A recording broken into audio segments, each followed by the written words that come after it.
রিমান্ডে চাঞ্চল্যকর তথ্য দিলেন সুব্রত বাইন। ২০ লাখ টাকা চাঁদা দাবি ৬ বৈষম্য বিরোধী নেতার বিরুদ্ধে মামলা। ডিসেম্বরের আগে নির্বাচন দিতে হবে, একটিও কারণ নেই এর বাইরে যাওয়ার। ৮২ কেজি গাঁজা সহ ছাত্রদলের আহ্বায়ক আটক। জিন্দেগি বরবাদ করে দিব, থানার ভেতরে নারীকে বিএনপি নেতার হুমকি।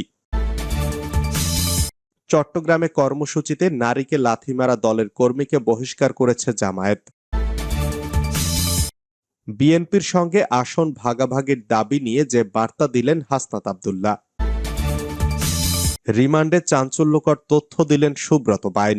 বিভিন্ন রাজনৈতিক দলের নেতাকর্মীদের টার্গেট করে হামলা চালিয়ে অস্থিরতা সৃষ্টির পরিকল্পনা ছিল শীর্ষ সন্ত্রাসী সুব্রত বাইন ও তার বাহিনীর।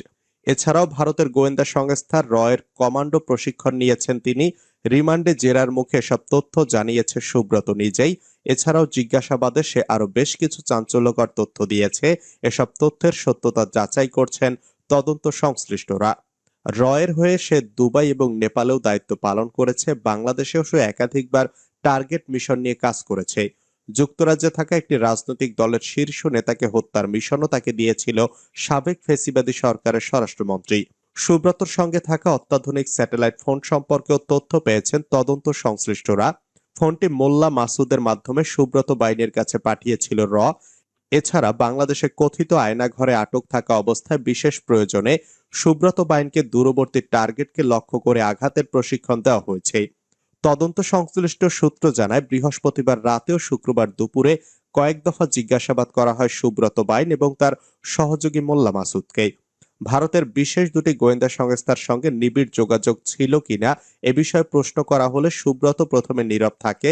এক পর্যায়ে সে জানায়, রয়ের হয়ে নেপাল ও দুবাইয়েও দায়িত্ব পালন করেছে।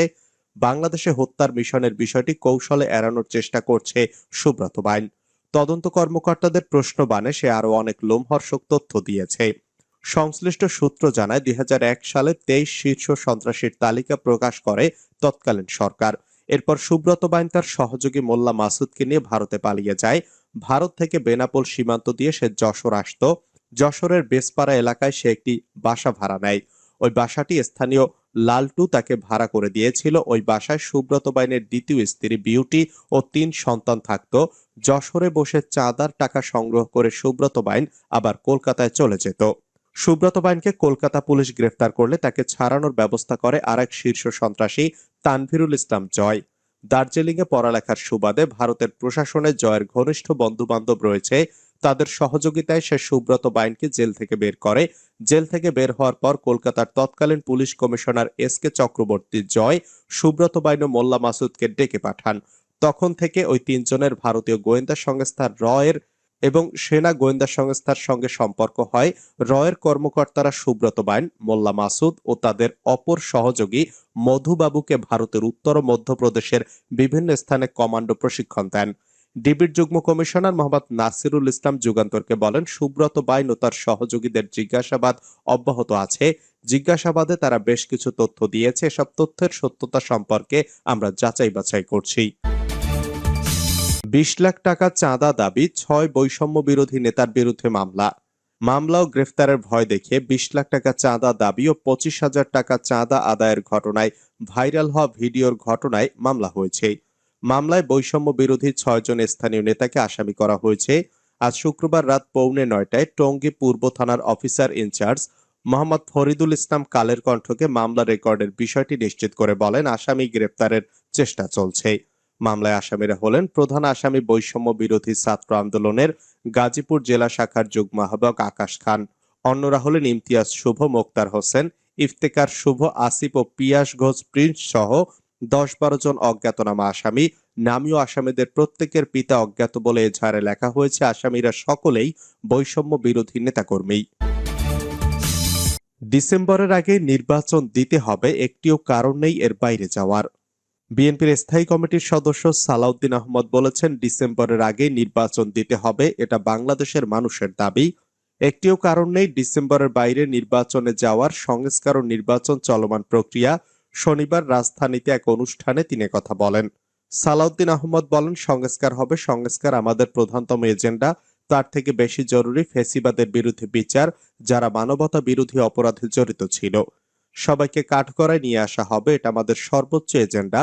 কিন্তু নির্বাচন বাংলাদেশের মানুষকে এই ডিসেম্বরের মধ্যে দেবেন বলে যে আশ্বস্ত করেছিলেন আমাদের সামনে, পরবর্তীতে সরে গেলেন, সেটা ঠিক করেননি।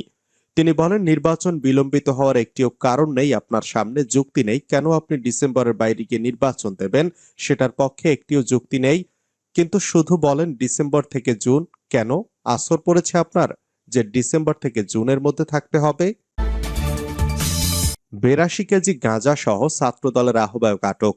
82 কেজি গাঁজা সহ 4 জনকে আটক করেছে র্যাব 10। এ সময় মাদক পরিবহনে ব্যবহৃত একটি পিকআপও জব্দ করা হয়। বৃহস্পতিবার রাজধানীর শ্যামপুর থানার দোলাইরপাড় মোড় এলাকায় অভিযান চালিয়ে তাদের আটক করা হয়। আটককৃতরা হলেন ব্রাহ্মণপাড়া উপজেলার শশীদল ইউনিয়নের বাগরা গ্রামের রূপমিয়ার ছেলে রাসেল মাহমুদ, একই ইউনিয়নের মনরা গ্রামের সিদ্দিকুর রহমানের ছেলে মোহাম্মদ ইউসুফ, একই উপজেলার সদর ইউনিয়নের সাতিয়ানি গ্রামের বারেক মিয়ার ছেলে সুজন ও মাধবপুর গ্রামের শরীফুল ইসলামের ছেলে সাইফুল ইসলাম সাব্বির। রাসেল শশীদল ইউনিয়নের ছাত্র দলের আহ্বায়ক পদে রয়েছেন। র্যাবের দাবি, রাসেল এক চিহ্নিত মাদক কারবারি। জিন্দেগি বরবাদ করে দিব, থানার ভেতরে নারীকে বিএনপি নেতার হুমকি। রাজধানীর আদাবর থানায় মামলার বাদী এক নারীকে হেনস্থা ও হুমকি দেওয়ার অভিযোগ উঠেছে বিএনপি নেতা লেদু হাসানের বিরুদ্ধে।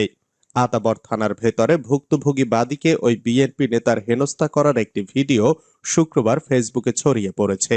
ওই ভিডিওতে দেখা যায় দলবল নিয়ে থানার ভেতরে পুলিশের সঙ্গে নানা বিষয়ে কথা বলছেন লেদু হাসান আর তাদের অদূরেই বসা দুজন নারী, যাদের একজন একটি মামলার বাদী। পুলিশের সঙ্গে কথা বলার এক পর্যায়ে লেদু হাসান ওই নারীর সঙ্গে কথা বলতে শুরু করেন।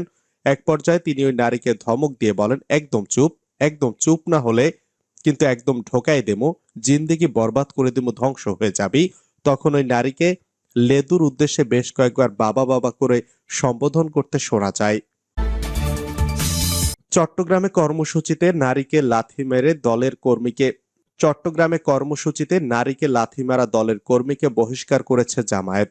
চট্টগ্রামে গণতান্ত্রিক ছাত্র জোটের কর্মসূচিতে নারীকে লাথি মারার ঘটনায় আকাশ চৌধুরী নামে একজনকে বহিষ্কার করেছে বাংলাদেশ জামায়াত ইসলামী। শুক্রবার রাতে দলের চট্টগ্রাম মহানগরের সহকারী সেক্রেটারি মোহাম্মদ উল্লাহর সই করা এক বিবৃতিতে এ তথ্য জানানো হয়। বিবৃতিতে তাকে জামায়াতের কর্মী হিসেবে উল্লেখ করা হয়েছে। বিএনপির সঙ্গে আসন ভাগাভাগির দাবি নিয়ে যে বার্তা দিলেন হাসনাত আব্দুল্লাহ।